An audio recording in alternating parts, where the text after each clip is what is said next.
dice Cantar de los Cantares, me llevaste a la casa del banquete, tu bandera sobre mí fue amor.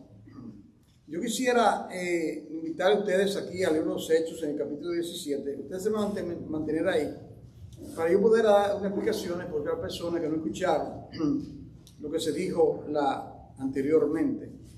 Y es importante colocar todas las cosas. Primeramente, yo quiero hablar de este libro por unos minutos para poder entender el plan de Dios. Aquí tenemos nosotros este libro, la Biblia. Dice la Santa Biblia. Este libro vino a nosotros bajo inspiración del Espíritu de Dios. Este libro contiene 66 libros, desde el libro de Génesis hasta el libro de Apocalipsis. El Antiguo Testamento tiene 39 libros, el Nuevo Testamento tiene 27 libros. Fue escrito aproximadamente en un periodo de 1600 años por 40 personas. Dice que los santos hombres de Dios, hablaron bajo la inspiración del Espíritu Santo. De manera que nosotros no podemos pensar. Alguna persona dice, bueno, ese libro fue escrito muchas veces. Dicen, ese libro fue escrito por hombres. Exactamente. ¿Usted esperaba que descendiese en un paracaídas del cielo? Los santos hombres de Dios hablaron bajo la inspiración del Espíritu Santo. Ahora, yo quiero que usted considere esto lo que le voy a decir. Vamos a suponer que usted toma 66 libros de ciencia. 66 libros de ciencia, de los más antiguos que existieron. Y luego usted toma esos 66 libros de ciencia y trata usted entonces con esos 66 libros de ciencia, ver si esos 66 libros de ciencia todos concuerdan. Usted va a encontrar docenas y docenas de contradicciones. Un escritor va a refutar al otro y el otro al otro y el otro al otro. Pero cuando llegamos a la Biblia es completamente diferente. Todas las aparentes contradicciones, el problema está en mí, que no tengo el entendimiento para discernir lo que dice. Todas las contradicciones lingüísticas del idioma, porque la Biblia no fue escrita en español, se debe a que yo no conozco el idioma hebreo y tampoco conozco el idioma griego, el Nuevo Testamento. Pero fue un solo autor. Mira la diferencia, una cosa es el escritor, una cosa es el autor. Un solo autor y 40 escritores nos dio la Biblia, la palabra de Dios. Sobre esa Biblia, él dice que cielo y tierra pasarán, mas su palabra no pasará. Sobre ese libro dice la misma Biblia que toda escritura es divinamente inspirada y te da 4 propósitos por los cuales la Biblia es divinamente inspirada. La primera vez que leí la Biblia fue en la falda de mi abuela. En la República Dominicana me sentaba y ella tenía una Biblia muy grande y estaba llena de esas estampillas que dan en la funeraria, que tiene una porción bíblica. Ustedes saben lo que estoy hablando, ¿verdad? Ella tiene una colección, yo no puedo olvidar. Recuerdo la casa, recuerdo donde vivía en la Independencia, número 168, en Santiago, República Dominicana. Y ella decía, Juancito, mira, esto está en la Biblia. Jehová mi pastor, nada me faltará. Y me leía, el que habita el abrigo del Altísimo morará bajo la sombra del Omnipotente. Yo diría que ahí el Señor sembró la primera semilla en el corazón mío, para que después, posteriormente, en la ciudad de Nueva York, aquí, el Señor tuviese misericordia de mí a la edad de 16 años para llamarme a la salvación. Esa salvación es parte de un majestuoso y glorioso plan que Dios ha tenido en Cristo Jesús desde antes de la fundación del mundo. Ahora, vamos a leer ahora el texto que está aquí en Hechos capítulo 17.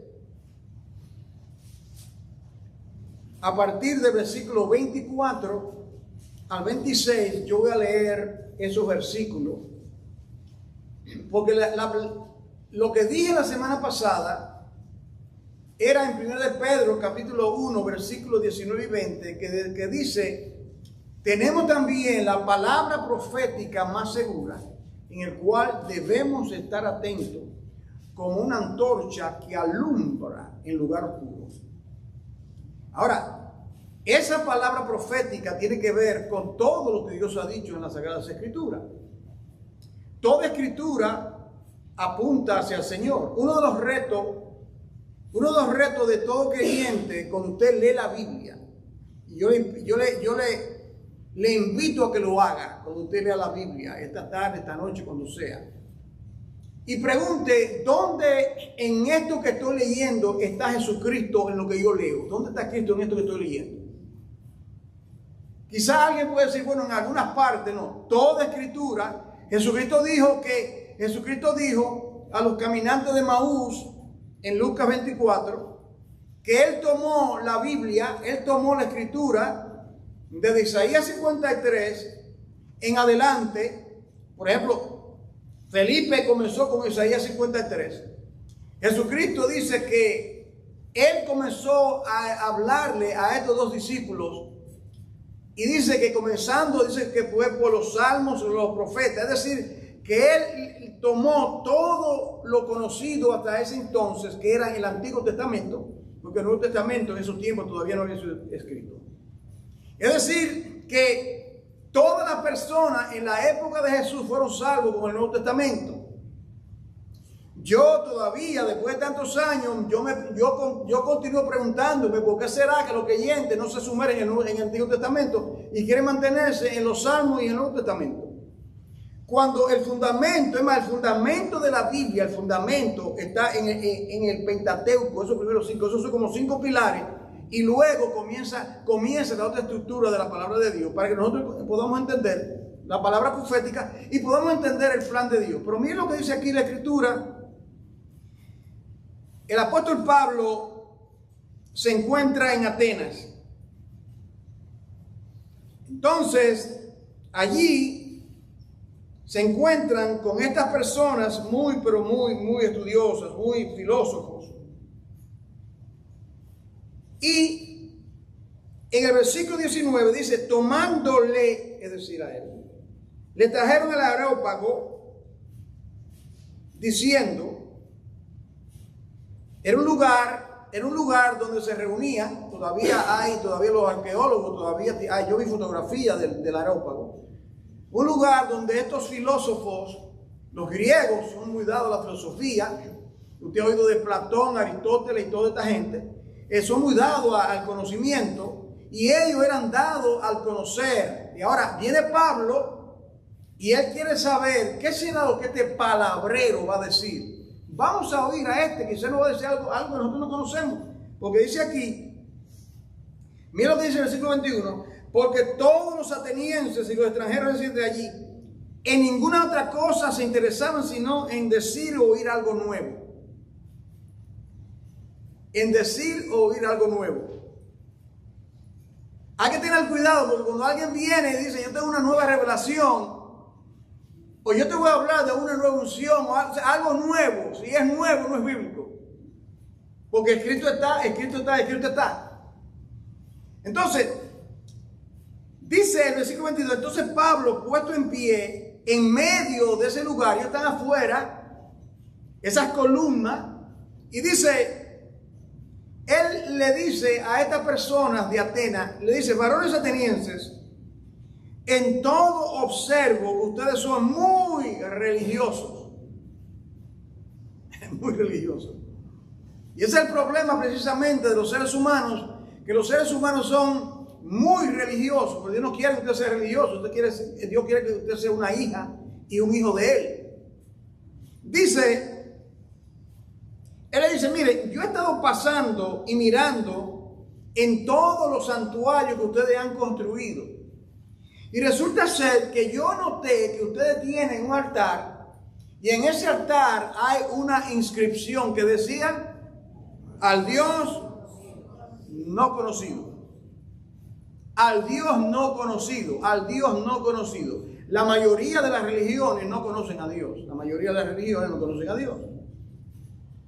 Si mal no recuerdo, la palabra religión aparece, creo que son 2 veces en la Biblia. Y en ese uso tiene una connotación positiva.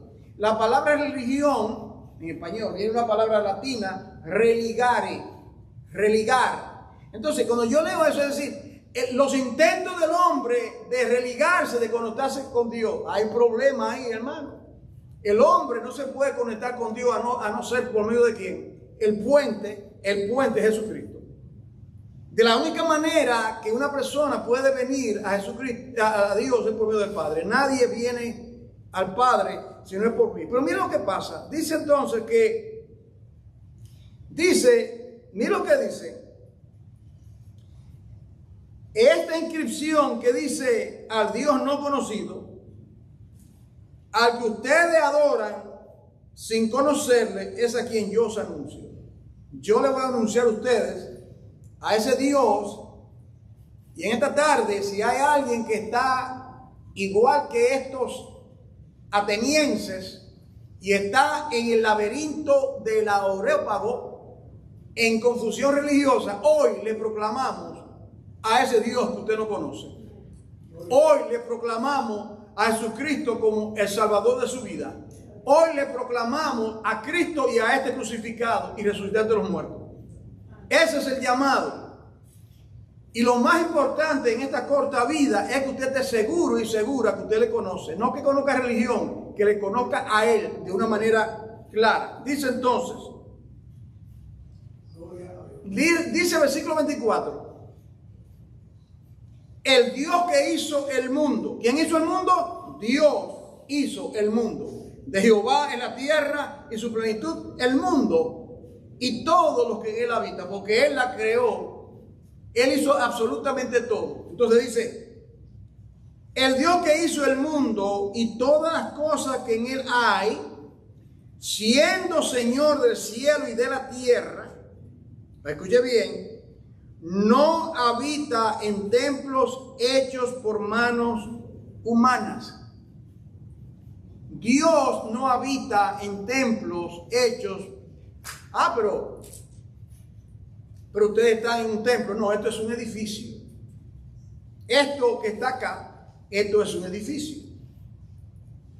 Tiene cierto atractivo arquitectónico, porque esta iglesia, la historia de esta iglesia data del siglo, creo, de 1621. Esta congregación, lo que tiene que ver con lo antepasado, porque yo lo estaba estudiando y le he preguntado a los que conocen más que yo de este lugar, pero lo importante no es esta obra arquitectónica.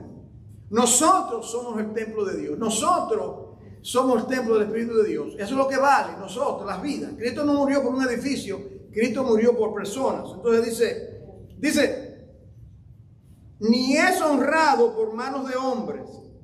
Escuche bien, Dios no es honrado por manos de hombres. Como si Él necesitase de algo. Yo siempre digo, Dios no necesita absolutamente nada. Mira, hermano, si ahora mismo el mundo dejase de existir, más allá, el universo, Dios continúa siendo Dios omnipotente, omnisciente, todopoderoso, y el ser más feliz del planeta es Dios. ¿Sabe por qué? Porque Él sabe que solamente Él es Dios. Él sabe que Él solo Él es Dios y que no hay otro como Él. Lo dice Isaías, ¿a quién ustedes me van a comparar? Entonces, dice aquí dice, no tiene necesidad de nada. Mire esto. pues Él es quien da a todos vida y aliento. Mire esto, hermano. Puede inhalar. Yo hago así, mire. Si yo no hago así, mire, yo muero. Tan simple como eso. Él da aliento. Él te dice a ti, sigue respirando. Corazón, sigue latiendo millones de veces toda tu vida. Sigue latiendo. Cuando Él quiere, ahí te va a detener y ahí cae, como un pajarito. Él es que sostiene todas las cosas. Entonces dice entonces, y de una sangre ha hecho todo el linaje de los hombres. De una sangre ha hecho todo el linaje de los hombres. Claro está que todos tenemos nosotros como origen a nuestros primeros padres, Adán y Eva. Aunque me ha sorprendido algunos predicadores, que dicen ellos que hay una era preadámica y todo eso. Bueno, yo sé si ustedes han oído eso, ¿no? Que hay una era preadámica. Yo no sé si ustedes han oído eso. Que unos predicadores famosos han dicho cosas. Bueno, yo quiero creer lo que dice la Biblia.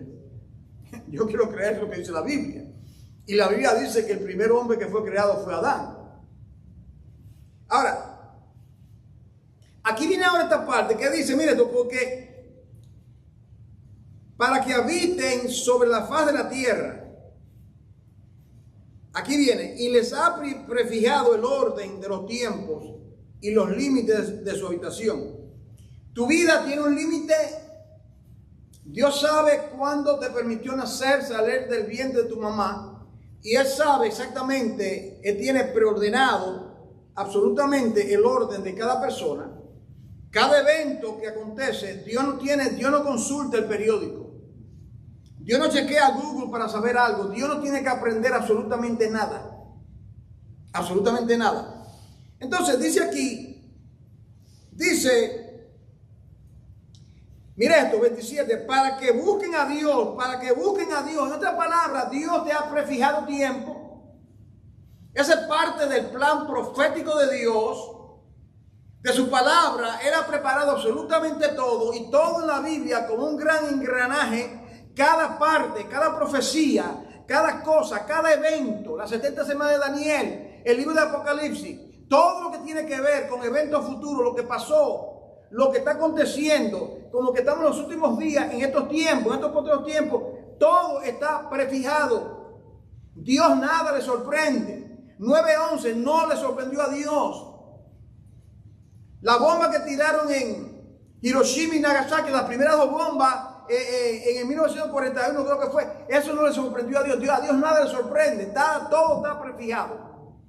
Y nosotros estamos en el gran teatro que es el mundo, y ahí Dios nos tiene con un propósito muy definido.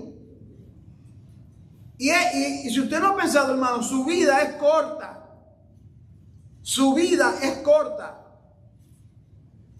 Dice la Biblia que volamos, que somos como la hierba que es cortada, y luego, si usted corta la hierba, usted al rato ya se está secando, está plegando todo. Esa es la vida suya. Y que usted solamente tiene una sola vida para honrar a Dios y darle gloria a Dios.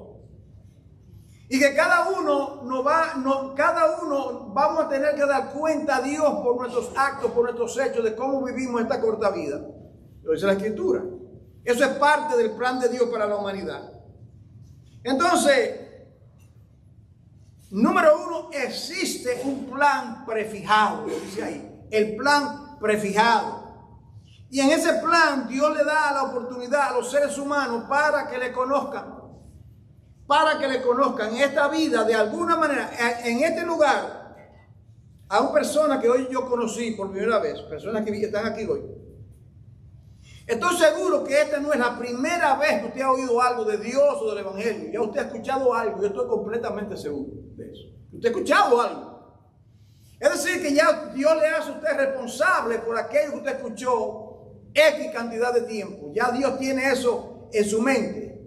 Entonces, Dios tiene un plan que ha sido prefijado. Ese plan se lleva en el tiempo y en el espacio. En el tiempo. El tiempo es un pequeño paréntesis en la eternidad de Dios. La manera que yo lo puedo... esto es un poquito difícil de entender porque nosotros estamos atados a lo material, lo tangible.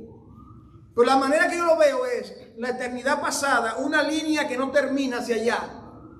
Y una eternidad, una línea que no termina hacia acá. Y en esa línea que no tiene fin ni a la izquierda ni a la derecha, Dios lo abarca todo. Y ahí hace ese pequeño paréntesis llamado el tiempo, crono, para crear y para él llamar las cosas que no se veían, la llama a la existencia. Por el dijo Dios y dijo Dios. Ahí estamos nosotros, en ese dijo Dios. Nosotros ahora existimos porque Él nos da.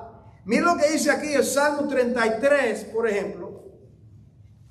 Aquí se usa la Biblia a propósito. El Salmo 33, versículo 4, dice lo siguiente. 33:4 dice...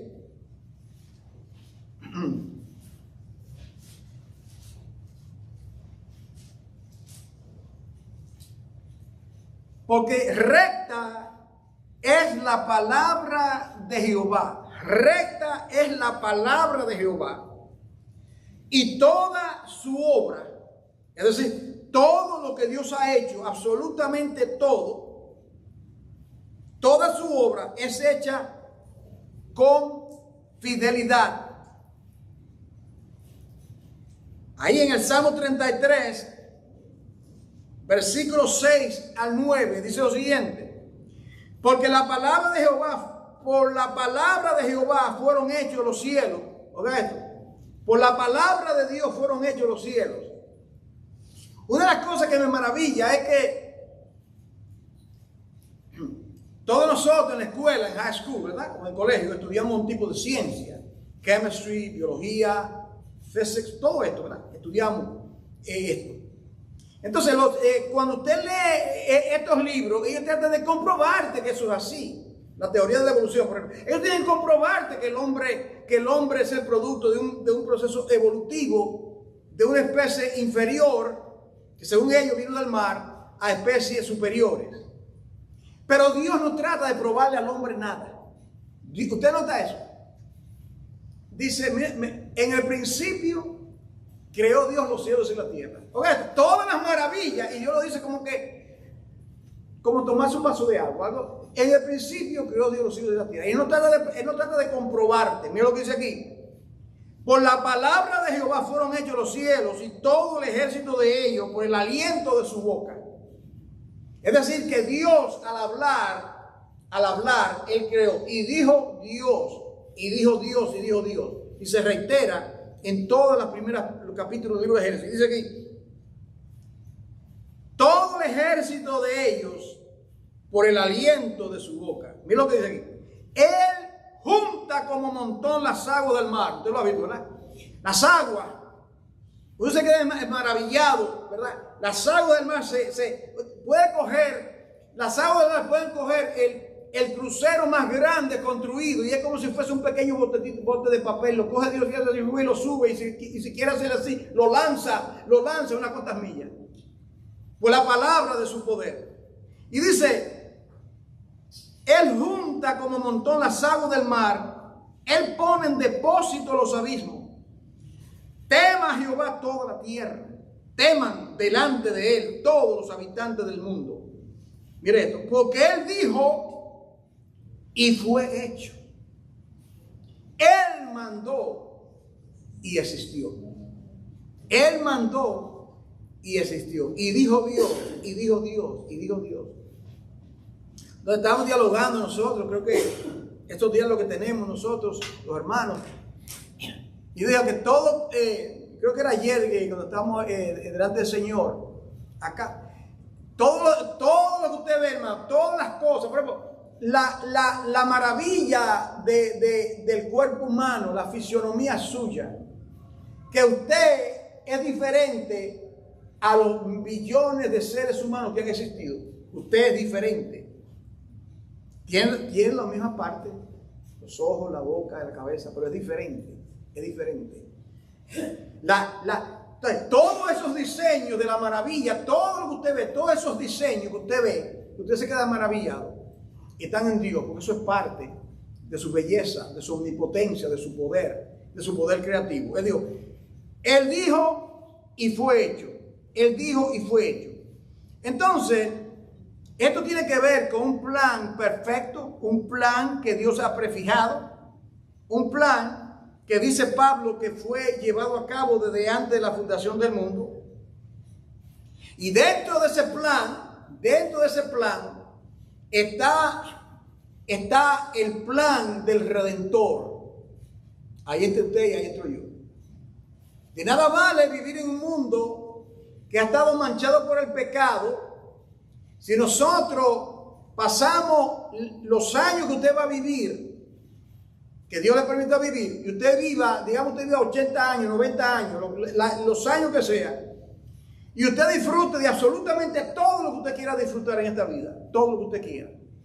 Y al final de cuentas, usted no encuentre que usted ha captado esos tiempos prefijados, que usted no ha entendido ese plan glorioso en Cristo Jesús. Entonces, usted, en otras palabras, usted existe para conocer a Dios, para amar a Dios, para temer a Dios y para servir a Dios. Para eso usted existe. Y si usted vive su vida entretenido en las cosas de esta corta vida, el Señor le dice lo siguiente, te lo voy a poner según el Señor me va diciendo en mi mente: ¿de qué le vale al hombre si granjease todo el mundo y perdiese su alma? ¿De qué le vale al hombre? Yo quiero llevarte ahora a Proverbios capítulo 8, porque ahí, este capítulo de 8 de Proverbios te va a hablar mucho de ese plan preexistente que es parte de la palabra profética más segura. El libro de Proverbios, yo lo estudié hace creo que 2 años con los jóvenes acá. Tuvimos tiempo estudiando el libro de Proverbios.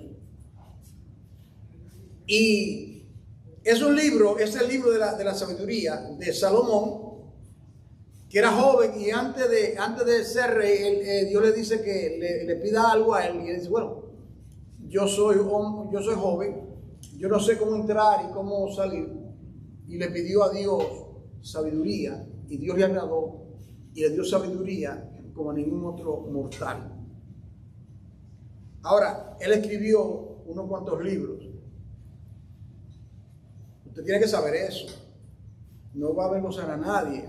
Si yo le pregunto a usted personalmente, usted tiene que decir: bueno, él escribió Cantar de los Cantares, Eclesiastés y Proverbios, ¿verdad? Entonces, este es uno de los que él escribió. Él escribió entonces el libro de Proverbios, que tiene 31 capítulos.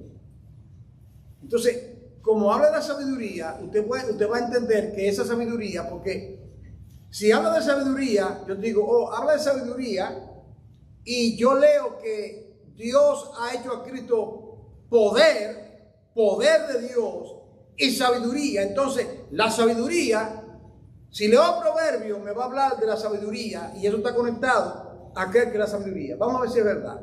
Aquí en Proverbios capítulo 8, espero que usted tenga su Biblia para que me siga. Voy a partir del versículo 22.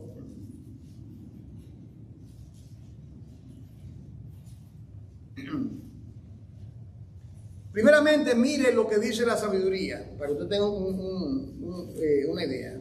Vamos a comenzar con el versículo 14. Dice, Proverbios 14: conmigo está el consejo y el buen juicio. Yo soy la inteligencia, mío es el poder. Esa es la sabiduría que está hablando. Por mí reinan los reyes. Claro, los reyes necesitan sabiduría para reinar, los presidentes, ¿no es cierto? Y los príncipes determinan justicia. Por mí dominan los príncipes, y todos los gobernadores juzgan la tierra. Yo amo a los que me aman. ¿Quién dice eso? La sabiduría. Yo amo a los que me aman, y me hallan los que temprano me buscan. La riqueza y la honra están conmigo. ¿Dónde está la riqueza y la honra? La sabiduría. Pero mire, riquezas duraderas y justicia. La sabiduría sigue hablando, dice, mejor es mi fruto que el oro, y que el oro refinado, y mi rédito mejor que la plata escogida. Por vereda de justicia guiaré, por en medio de senda de juicio, para hacer que los que me aman tengan su heredad, y que yo lleno sus tesoros. Ahora, mire aquí este diálogo, a ver cómo usted capta esto acá. Esto es extraordinario, esta parte. Que Dios nos ilumine en esta hora. Jehová me poseía en el principio. Jehová me poseía en el principio. Esa es la palabra Bereshit, que es, así le llaman en la Biblia los hebreos al primer libro de Génesis, Bereshit. En esa palabra está la palabra cabeza, en la palabra Bereshit, indicando que es importante, que tiene que ver con reinado, con importancia, con principado, con poder, con autoridad, esa palabra. Y él dice, Jehová me poseía en el principio. En el principio, el verbo estaba presente.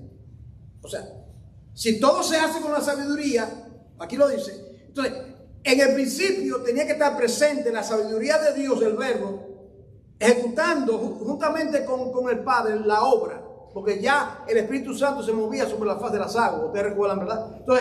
Entonces ahí estaba la sabiduría en el principio, y dice, ya de antiguo, mira esta palabra antes es importante en este pasaje.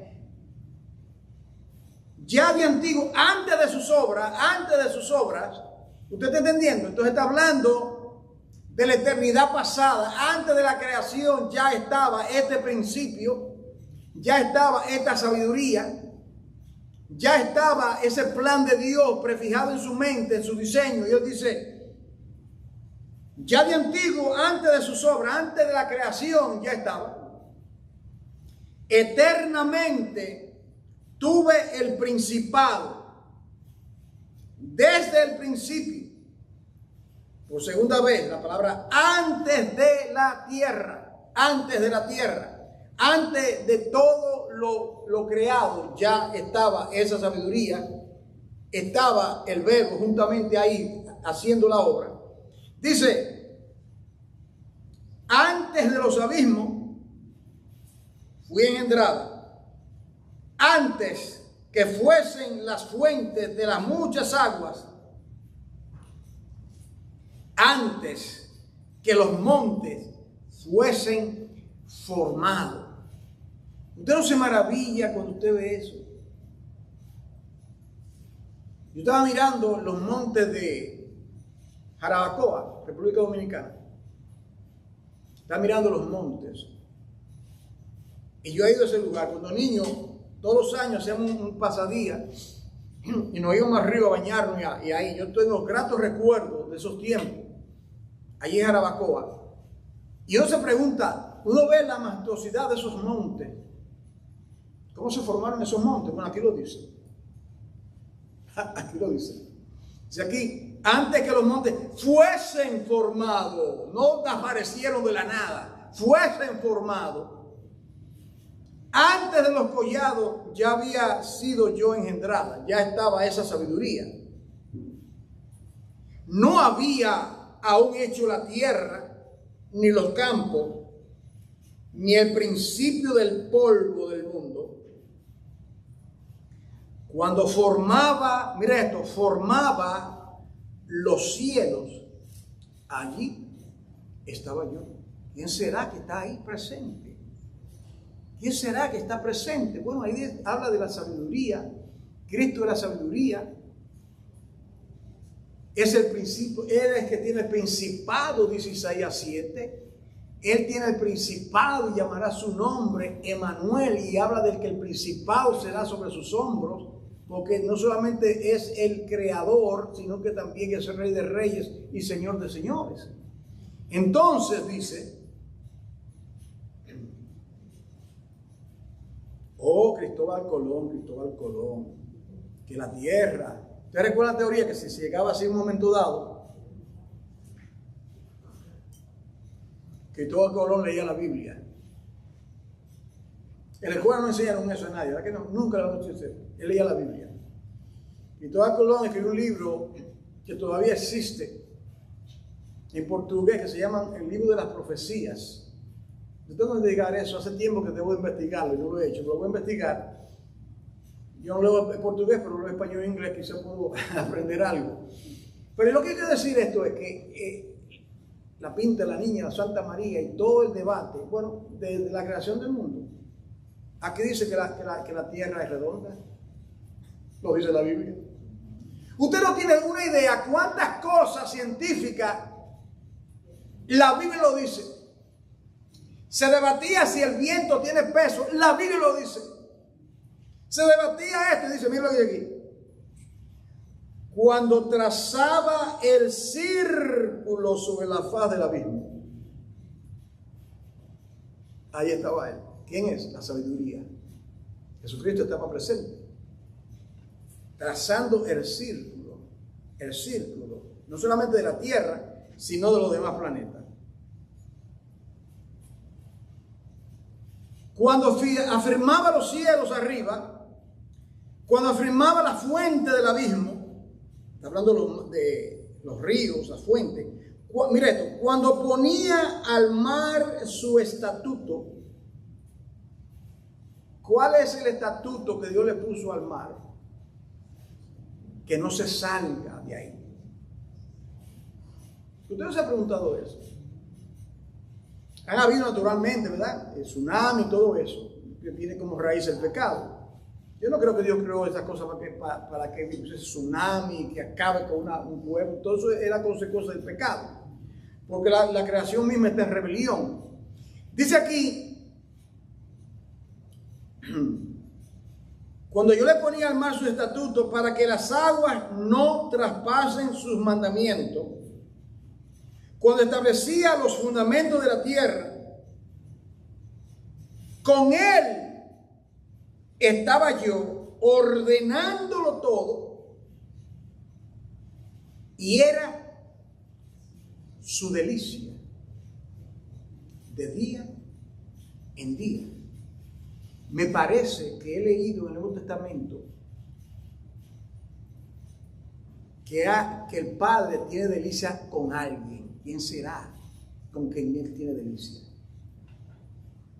Y se oyó una voz del cielo que decía, este es mi Hijo amado, en que yo tengo complacencia. El Padre se deleita.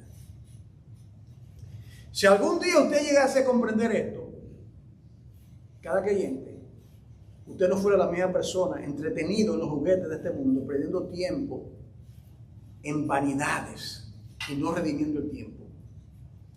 El Padre, mire esto, hermano, el plan de Dios, el Padre está tan feliz con la imagen de su Hijo, tanto contentamiento con la imagen de su Hijo, que Él creó al mundo con el fin de crear otro hijo para continuar deleitándose. Ahí está usted, hermano.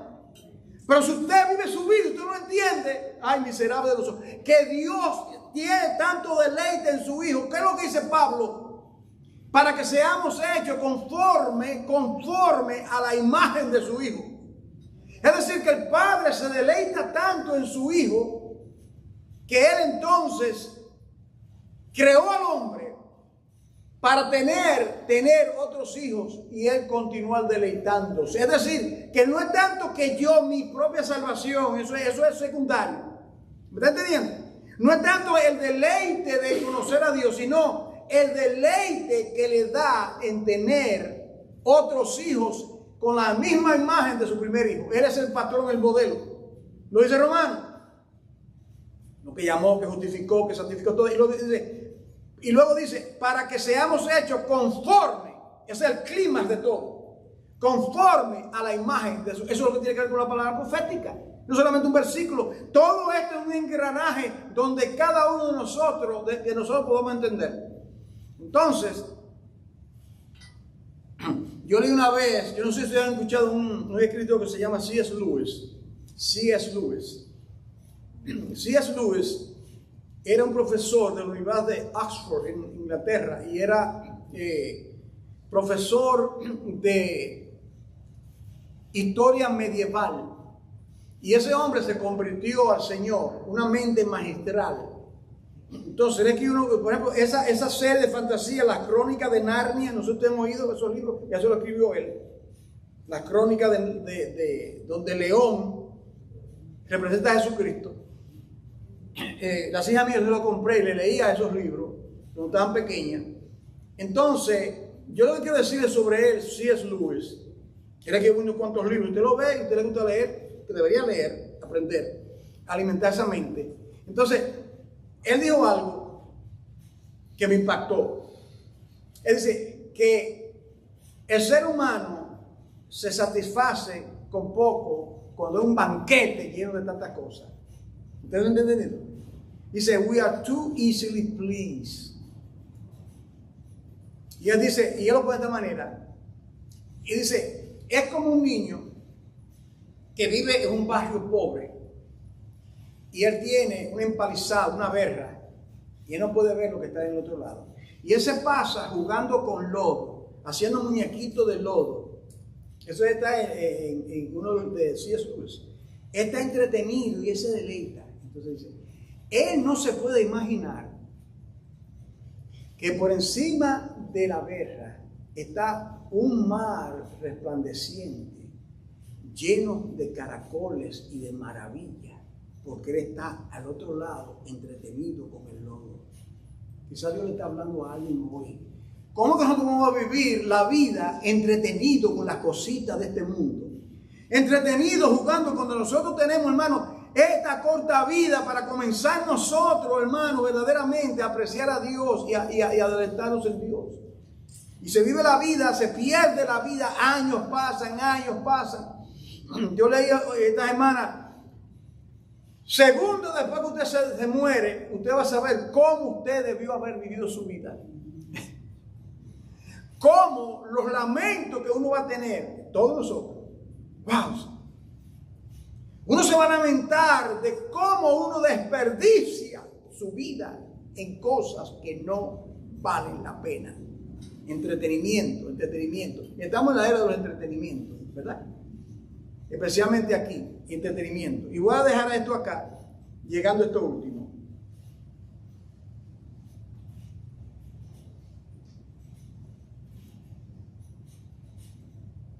Apocalipsis capítulo, hay muchos textos, pero solamente voy a dar esto porque vamos a entrar ahora en la otra parte de la reunión.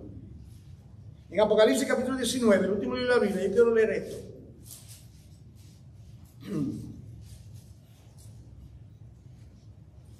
Bueno, la palabra profética tiene que ver con un plan, la existencia del plan de Dios. La identidad de ese plan es plasmar la imagen de su Hijo en cada persona en el planeta. Eso es lo que Dios quiere. Y Él revela el plan por los santos profetas. Yo no elaboré lo que quería decir en estas tres partes porque tomaría mucho tiempo. Solamente estoy sintetizando según el Señor me ha dirigido mis pensamientos. Pero voy a terminar con esto acá.